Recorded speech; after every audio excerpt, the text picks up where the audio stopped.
because this is a hot area, and a lot of new technology coming up, and application of this new technology produce new data, and you get more information about the human genome. My name is Qihua Tan, a professor at Institute of Epidemiology and Biostatistics at SDU, Department of Public Health, and also I'm also affiliated to Department of Clinical Research, Unit of Human Genetics.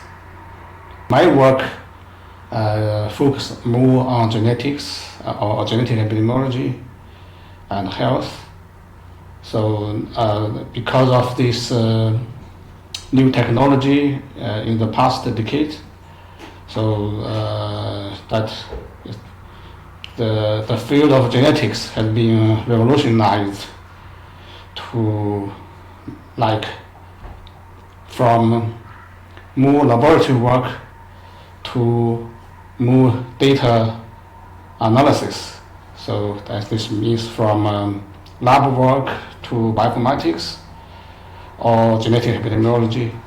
So now I also move my focus from traditional epidemiology to more bioinformatics or molecular epidemiology. The focus is mainly on aging, development, health, and disease.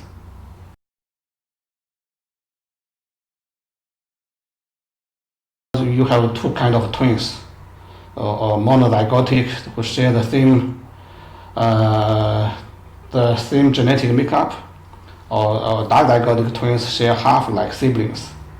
But they share, if you assume that they share the same environment, this means environmental sharing, you have dizygotic or monozygotic, they are the same because you grew in the same family.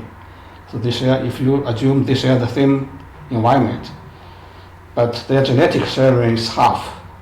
So monozygotic 100%, dizygotic 50%, on average. Then you compare, by comparing the correlation of some disease attribute between the two twins in a pair, then you can figure out how much is genetic, how much is environmental contributions. That's the traditional twin study in genetic epidemiology. So, but using this information, you only get kind of intuition if genetics or if genes play some role in the disease or some health trait, but you don't know which gene it is. Then the new technology is helping us to find out the genetic variants or molecule marker that is responsible for that disease. So that's what we are doing now. So we are moving twin study from traditional heritability estimate to current twin study to help to find molecule markers for diseases or health traits like aging. And this, because the molecule markers, you can divide these molecule markers into roughly two groups. One is your sequence variation, that's from your genome, your DNA sequence. Your DNA sequence, won't change during your life. It's like you're male or female, so it's fixed. Unless there's some kind of mutation happens. But we just assume your sequence, your DNA sequence is fixed. So this difference is the difference in your sequence. It's like your fingerprint is different from others. So your fingerprint is like your genetic sequence, your gene sequence. This is fixed, but which version or which kind of variation is associated with the disease? That's genetic association study. So you look at if some sequence variation, so you have this sequence, maybe this increase your risk for diabetes, for example.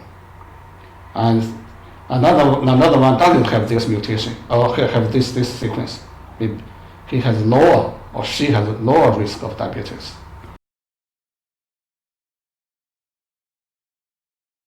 Epigenetics controls the expression of your sequence. Sequence is fixed, but the expression of the sequence can change depending on environmental stimulation or your developmental stage. So if you are young, you are old, the same gene or the same sequence variation, maybe the activity is different. That's because you are young or you are old. And also, maybe the activity also regulated by environmental stimulation, like smoking, or exposure to like radiation, for example, or air pollution. All these things can change your molecule profiles or regulate activity of your genes. So these are covered by epigenetics. So you look at the epigenetic marker. You can look at the epigenetic marker and how the profile change of this epigenetic marker. This means these functional profiles change during life, during your life course, or depending on environmental stimulation. So this is one kind. This is we call this regulatory domain markers. The activity of your gene. Then you look at how many copies from this gene compared to in one person compared to another person. The more copy you have, the more active the gene is. Messenger RNA, mRNA. So the more copy of mRNA from that gene, the gene is more active. The more active that gene is. So that's the gene expression profile. It's also kind of a molecular marker. And then there are other molecular markers like protein level. You can also measure the protein. So how much do you have the signals for your protein? That's also kind of activity measurement. So this means from your DNA sequence. So DNA sequence is fixed. Then you have this epigenetic control regulate expression of this sequence. Then you have this messenger RNA indicating activity of the gene of your sequence. And from mRNA will instruct the synthesis of protein. The final product is protein. And you look at the protein level. So you can measure the molecule marker from different levels. These are all kind of molecule markers. So since we call this omics, so the baseline level is the DNA sequence. We call this genomics. The regulation we call this epigenomics, epigenomics or epigenetics. This means on top of genetics, epigenetics. So after this, you have transcriptomics, the transcription from gene sequence to protein. So transcriptomics. Then from transcriptomics, you have the final products, protein. We call this proteomics. So omics. So we call this omics. And this omics covers the whole hierarchy of different omics. But currently there are other metabolomics. It's the metabolic stuff. There are different omics. But when you talk about omics, you mainly about genomics, epigenomics, transcriptomics, proteomics. So they all provide you molecular markers for disease. We have collected data on Danish twins. So we have collected genomic data, proteomic data, or epigenomic data, and transcriptomic data on twins. If you look at monozygotic twins, so they share the same genetic makeup. And if you want to do epigenetic study, because epigenetics different from genetics, Genetics, you work on sequence variation. Epigenetic, you want to look at how much contribution is from the environment. So if you want to focus on environment, you want to control the genetic part, then you use twins. If you use identical twins, or we call this identical twins, monozygotic twins, they share the same genome, then we call this identical twins. You look at this, so if you can find twin pair, one twin is sick, the other is normal. They are genetically identical. Then you can find if some molecule change involved in this, that molecule change must be environmentally induced. That's the point. So this is why we look at twins. We look at twins for epigenetics. And last year, a reporter from the Washington Post interviewed me for one of our study. We look at identical twins discordant for rheumatoid arthritis. So we analyzed their epigenetic profiles. We found genomic regions differentially methylated or differentially regulated by some environmental factor. And currently the most frequent diseases, they are called complex diseases.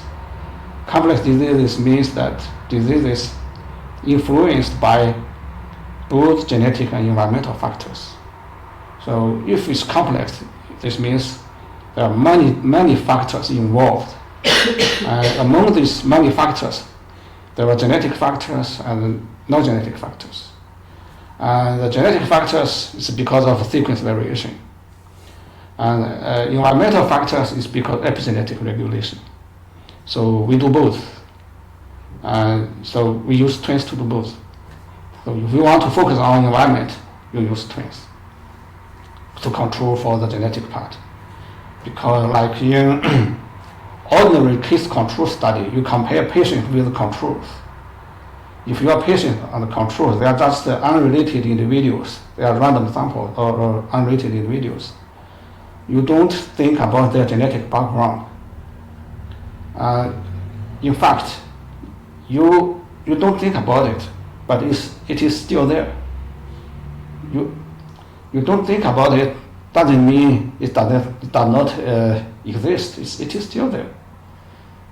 So you just ignore it because it is there.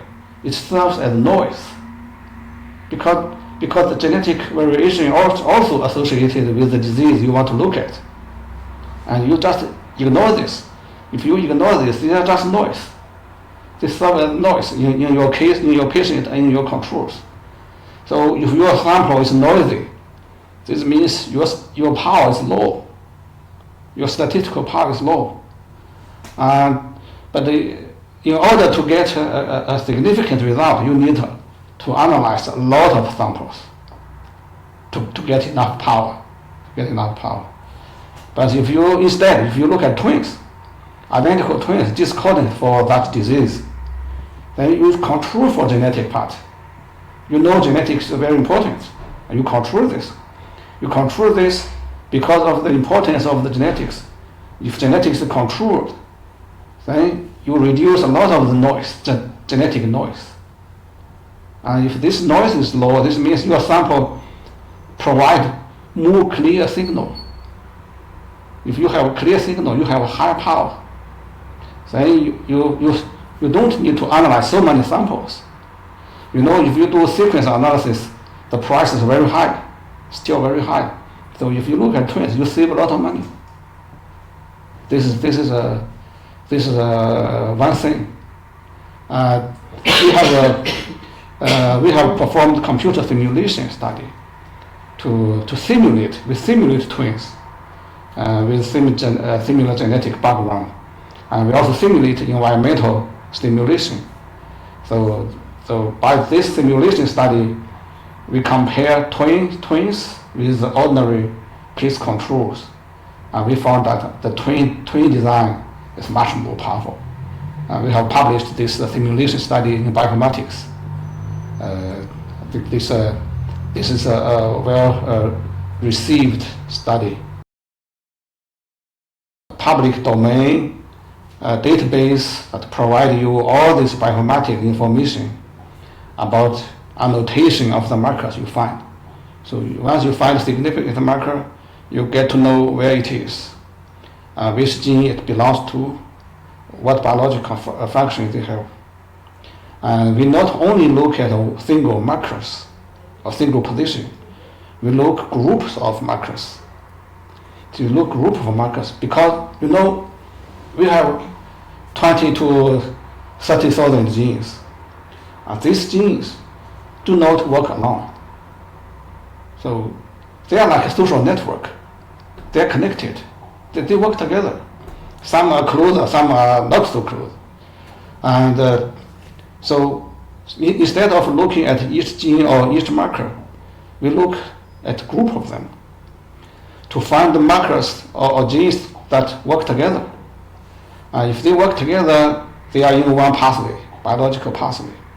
Then we find out what kind of biological function they do, and to provide more meaningful biological explanation or interpretation of our result.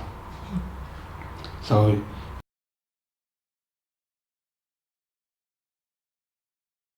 traditional epidemiology doesn't look at molecule markers, just look at smoking and lung cancer. Then you find smoking is bad for, is there high risk for smokers to get lung cancer. So that's traditional epidemiology. So you just say smoking is bad for lung cancer. But how does this work? You don't know. You don't know this. Not only smoking, exposure to air pollution, or second-hand smoking, all these things contribute to lung cancer. And traditional epidemiology, you cannot include all the environmental factors because some factors you even don't know. So, but all kinds of environmental factors should work through molecule mechanism. So what we are doing now is we just focus on the molecule markers. We found something that is induced by all the environmental exposures. You don't know. So you don't need to know, actually. You just look at the molecule change. Because all have to be induced or mediated by this epigenetic mechanism. So you look at the molecule change instead of all these factors. I don't mean that you should ignore all these factors. So best would be you combine this. You combine environmental factor with molecule change. Then you know which environmental exposure causes molecule change and cause disease. So this would be the best.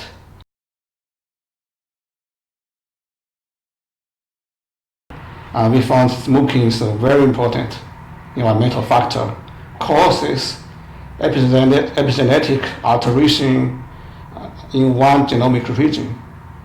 And this region is also the target of treatment. And if you are no smoker, you see the treatment effect. If you're a smoker, the treatment effect is cancelled. So, that's kind of very important finding from the study. So we can directly link smoking with molecule change at which genomic region and which gene. So we can do it now. Complex disease involve many factors. You cannot say you have this factor, you will have the disease. No, that's not true. You have this factor, you may not have this disease because you don't have other factors that already protected you. So it's like centenarians, people who live above age 100, some smokers. So that doesn't mean smokers can live to 100 years. That's because they have other beneficial attributes.